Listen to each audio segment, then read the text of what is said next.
Hello, welcome to the Homefront by Reclaim Oneonta, where we report on Oneonta's class divide from the tenant's point of view. On Wednesday, April 22nd, a few Oneonta tenants went to Mayor Dan Butterman's office hours to ask him about the good cause eviction law. As a result of their conversation, now this is going to be discussed by Oneonta's Legislative Council on May 11th, headed by Len Carson, Shan McHugh, and Carolyn Marks. But what is the good cause eviction law? Why should we care about it? What are its limitations? And how can we actually get it, and more? The good cause eviction law is a state-level policy passed by Kathy Hochul in 2024. It has two basic features. First, it makes it harder for landlords to get rid of tenants for ridiculous or arbitrary reasons. Basically, any attempt to get rid of a tenant has to be quote-unquote justified. This would be things like failing to pay rent, lease violations, the landlord planning to demolish the building, or the tenant's refusal to renew a lease. This applies to both evictions and lease non-renewals, so landlords can't just get around eviction regulations by not offering you the chance to renew your lease with this law. The second feature of this law allows tenants to legally contest rent increases above 10% or 5% plus inflation, whichever is lower. This is important because it blocks the other way landlords typically remove tenants, arbitrary rent hikes. Really, it's the two features combined that provide some relief to tenants. While this law was passed on the state level, it's up to the specific localities to actually adopt. So far, several cities already have, like Albany, New York City, Ithaca, Kingston, Rochester, Hudson, Binghamton, and a few others. With a reform like this, tenants in Oneonta could finally have slight relief from their landlords. For starters, it would be much harder for landlords to raise rents by ridiculous amounts or to refuse to renew a tenant's lease so they can make more space for Airbnb. This would help us to be more secure in our homes and hold on to a little more money from month to month. While this is great, the law is far from perfect as written. For one, it's restricted to landlords who own 10 or more units, which would exclude many of Oneonta's tenants who live in small apartments. It also excludes buildings given a certificate of occupation after 2009, which would mean excluding Westland Apartments, Ford on Main, and Deep Street's lofts, where tenants have been dealing with issues for a while now. The good news is, cities are allowed to modify these exemptions in their local implementation of the law. For example, Binghamton's implementation of the law changed the definition of small landlord from someone who owns less than 10 units to someone who owns one. For good cause to really matter here, we would need similar or even more robust changes that, for example, remove the exemption for buildings renovated or constructed after 2009. Between 2022 and 2024, Oneonta saw a 200% increase in homelessness. That is absolutely a consequence of an exploitative housing market that allows landlords to leverage students and vacationers against working class tenants. If we're serious about fixing the rent and homelessness crisis in Oneonta, getting this law passed is the absolute bare minimum the city can do. But of course, there is a problem.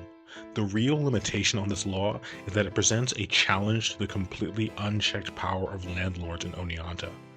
When these discussions start, you can bet that they and their allies in the city government will fight it with everything they've got.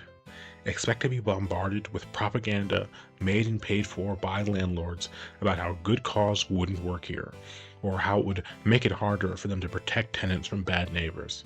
Expect them to keep up their organizing to fearmonger about how the law will force them out of the city. Their main claim will of course be that this will stop them from investing in more housing. In reality, landlords themselves have been one of the main forces holding back new housing developments like the 27 Market Street project, which would have slightly relieved the problem of insufficient housing supply. Really, the main thing it would make harder for them is fleecing and replacing tenants with no regard for where we go next. We have heard first-hand stories from tenants whose landlords refused to renew their leases, kicked them out, and told them, "I can make more in Airbnb in 3 months than I can in a year off you." They already don't protect tenants, least of all from rent hikes. They already don't invest in more housing for working class tenants, as any person who has tried to search for housing in the city can testify. Landlords just want more leverage so they can make more money from tenants. So don't fall for the self-serving nonsense they'll come up with to explain why they need to increase the rent by 15% or replace working-class renters with baseball families. If they were really concerned with the well-being of Oneonta tenants, they would actually turn their many empty properties and units into occupied rental units. Their refusal to do so is not an accident. It is a product of the fact that a restricted housing market helps them squeeze the most value out of the units they do have. In other words, as usual, this is a matter of competing class interests. Tenants like you and I, on one hand, who want to hold on to our own earnings and have stable homes, and landlords who want to make as much profit as possible with as little effort as they can get away with. Of course, the landlords will get a lot of help from their friends in government as usual. Despite mostly being made up of Democrats, Oneonta's Common Council is very conservative when it comes to challenging the rule of landlords. For example, one of the members of the Legislative Council, Len Carson, has been a consistent voice for the interests of landlords against those of tenants. But he's not alone. The fact is, Oneonta's Common Council is very hesitant to challenge landlords in any way. While many of them are willing to protest the chief landlord in Washington, D.C., they don't want to ruffle the feathers of the landlords in Oneonta. This is because at the end of the day, landlords have real power. They own the land that people live on, and so they basically own the city. They use their power to completely dominate local politics, holding the city hostage to their control of the housing supply. That's the bargaining chip they use to get more and more of what they want from the local government. As long as that's the case, they'll use that power to try and block the good cause eviction law or divest it of anything that could inconvenience them. Fortunately for us, landlords aren't the only ones with power. We tenants also have power. First, we have power in numbers. There are way more of us than there are landlords or politicians. We can use those numbers to take over physical space, protect each other from forceful evictions, and apply pressure through sustained protests against particularly bad landlords and unresponsive politicians. But we have another form of power even greater than that. That power is the tens of millions of dollars that flow from us to our landlords every year in the form of rent. Those are tens of millions that we can hold hostage to get what we want from landlords and the government. The way to do that is through rent strikes, the coordinated refusal of tenants to pay rent while staying in our homes until our demands are met. One tenant refusing to pay their rent alone is easy to replace. Tens of tenants in the same apartment complex, or hundreds to over 1,000 tenants across the city, all simultaneously withholding our rent and refusing to allow each other to be intimidated by landlords, is a completely different story. Rent strikes have successfully forced concessions from both individual landlords and local governments. The reason they're effective is because landlords are the ones who depend on tenants. Our rent provides their income at the end of the day. When we act together to withhold it, we can force them to give in to our demands. This sort of power is what we'll need to get the good cause eviction law passed.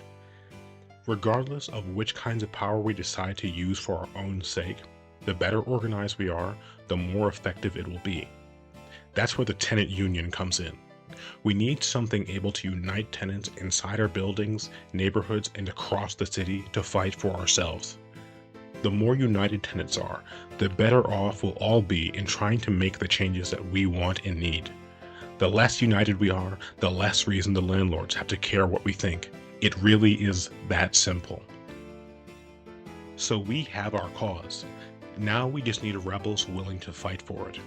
If you're willing to fight for yourself as a tenant, come help build a tenant union by attending a public tenant meeting on May 13th on the 3rd floor of the Hunting Memorial Library from 6 to 7 p.m. There we'll talk about the practical steps we can take to build a union capable of empowering ourselves to get what we need. And if you want to show your support for the good cause eviction law, show up to the Legislative Council meeting on May 11th from 5 to 6 p.m. to petition the government on your own behalf. If you want to stay updated on issues and information relevant to Oneonta tenants, subscribe to the Homefront. If you have your own concerns as a tenant you'd like to hear someone talk about, reach out to Reclaim Oneonta on YouTube, Instagram, Facebook, our website, reclaimfed.org, or by email. More importantly, share and watch this video with other tenants. These are not meant to be typical infotainment, but updates to help tenants organize for ourselves. We hope to see you again on the Homefront.